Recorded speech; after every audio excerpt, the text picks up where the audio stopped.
Well, joining us now is the Alberta Premier Danielle Smith. Premier Smith, thank you for making the time. My pleasure.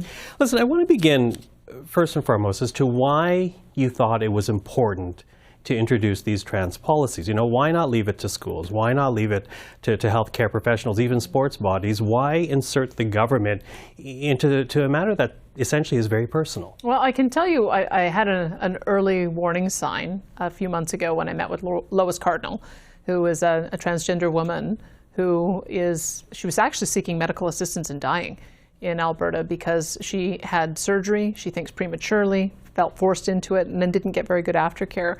And it got me thinking, if she started that process of transition at 19 and has those kinds of regrets, we want to make sure that that these decisions are being made at an age-appropriate level where kids are able to deal with the consequences, long-term consequences of their choices, and we think that happens at a bit of an older age. So we wanted to set some guideposts in place, and that's the reason why we came through with the policies. Yeah, well, except that, you know, Conservatives often talk about individual choice.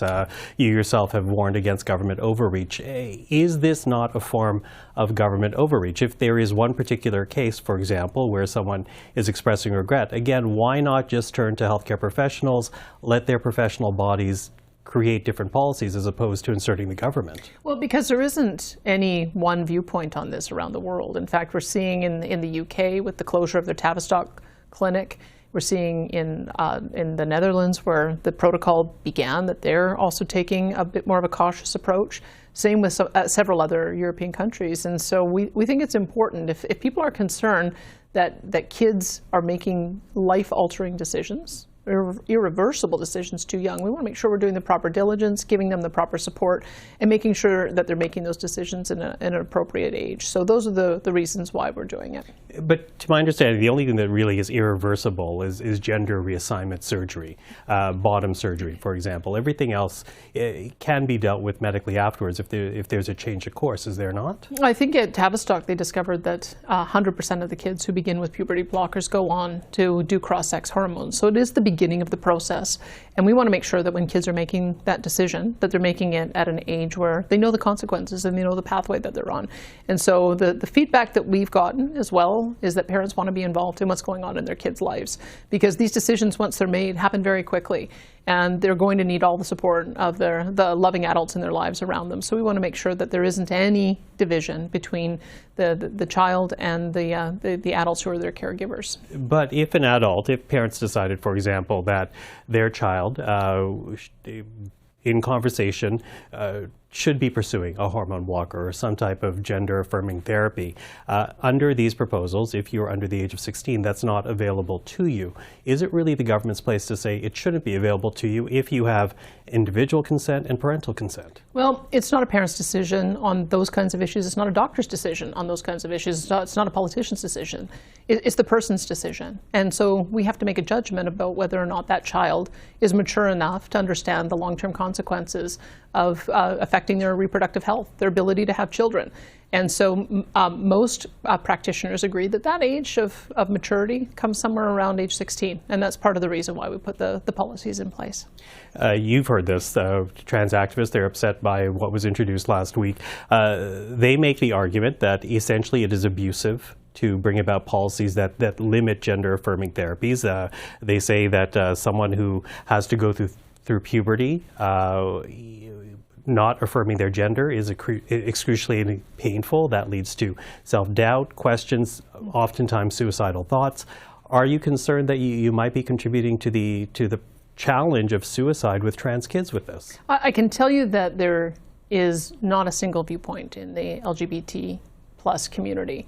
That we've had many people who've expressed concern as kids are exploring their identity, that they are not locked into a position prematurely. If they're going to make a decision that's going to alter their sex and affect their reproductive health, the advice that we've been given is those are decisions that are adult decisions. And so we're going to make sure that we're preserving those choices for kids. Randy Boissonneau, who of course hails from Alberta, he says with this policy, you are bringing in an American-style cultural war to Canada. We've also spoken to others who say this is purposely a wedge issue by which you are gaining support by dividing Albertans. What do you say to that? Look, we've been watching the discussion and been very thoughtful as we've watched the discussion play out in Saskatchewan and New Brunswick, as well as internationally and around the world. And we think it's important, especially with the case that I mentioned at the top, that if there are individuals who feel like they have made the decision prematurely or were pressured, we want to make sure that there's a considered approach to that process, that young people need to know that when they make their decisions, that it has lifelong consequences. And the question is, at what age should a child be able to make those kinds of life-altering decisions? And we think that age is 16. We saw people come out this weekend opposing to what was introduced last week. Is there any room for amendment for you? Is there any room for changing what you've introduced? Look, we're going to have discussions. We wanted to put it on the table, and I'll continue to have discussions, feedback with parents, with teachers, with medical professionals, understanding that there isn't one right answer on this. There isn't one viewpoint. There's multiple viewpoints, and so we've got to balance that and make sure that everything that we do is done through the lens of what's best for the child, and making sure that children preserve all of their choices, I think, should be what is guiding our decisions. Now, of course, the questions around the trans policy have dominated your visit here in Ottawa, but you've been busy beyond this as well. You've reopened the Alberta office. You gave a keynote address to the Economic Club of Canada.